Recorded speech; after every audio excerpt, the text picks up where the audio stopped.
കേന്ദ്രത്തിൽ ഇന്ത്യ മുന്നണി അധികാരത്തിലെത്തിയാൽ പാവപ്പെട്ടവർക്ക് 10 കിലോഗ്രാം അരി സൗജന്യമായി നൽകും.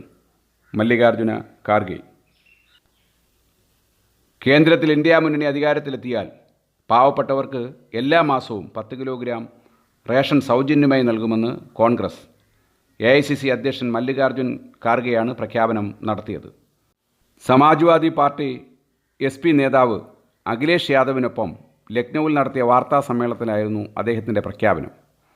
ജൂൺ 4-ന് കേന്ദ്രത്തിൽ ഇന്ത്യ മുന്നണി സർക്കാർ രൂപവത്കരിക്കുമെന്നും അദ്ദേഹം ആത്മവിശ്വാസം പ്രകടിപ്പിച്ചു. രാജ്യത്ത് തെരഞ്ഞെടുപ്പിന് 4 ഘട്ടങ്ങൾ കഴിഞ്ഞു. ഇന്ത്യ മുന്നണി ശക്തമായ നിലയിലാണ്. നരേന്ദ്രമോദിയോട് വിട പറയാൻ രാജ്യത്തെ ജനങ്ങൾ തയ്യാറായി കഴിഞ്ഞുവെന്ന് എനിക്ക് ആത്മവിശ്വാസത്തോടെ പറയാൻ കഴിയും. ജൂൺ 4-ന് ഇന്ത്യ മുന്നണി പുതിയ സർക്കാർ രൂപവത്കരിക്കാൻ പോവുകയാണ്, ഖാർഗെ പറഞ്ഞു. വീണ്ടും അധികാരത്തിലെത്തിയാൽ BJP ഭരണഘടന മാറ്റുമെന്നും മല്ലികാർജുന ഖാർഗെ ആരോപിച്ചു. 3-2 ഭൂരിപക്ഷം കിട്ടിയാൽ ഭരണഘടന മാറ്റുമെന്നാണ് കർണാടകയിൽ പറഞ്ഞത്. ഉത്തർപ്രദേശിൽ നിരവധി BJP നേതാക്കൾ ഭരണഘടന മാറ്റുന്നതിനെക്കുറിച്ച് സംസാരിക്കുന്നു. ഇക്കാര്യത്തിൽ മോദി മൗനം പാലിക്കുന്നത് എന്നെ ആശ്ചര്യപ്പെടുത്തി.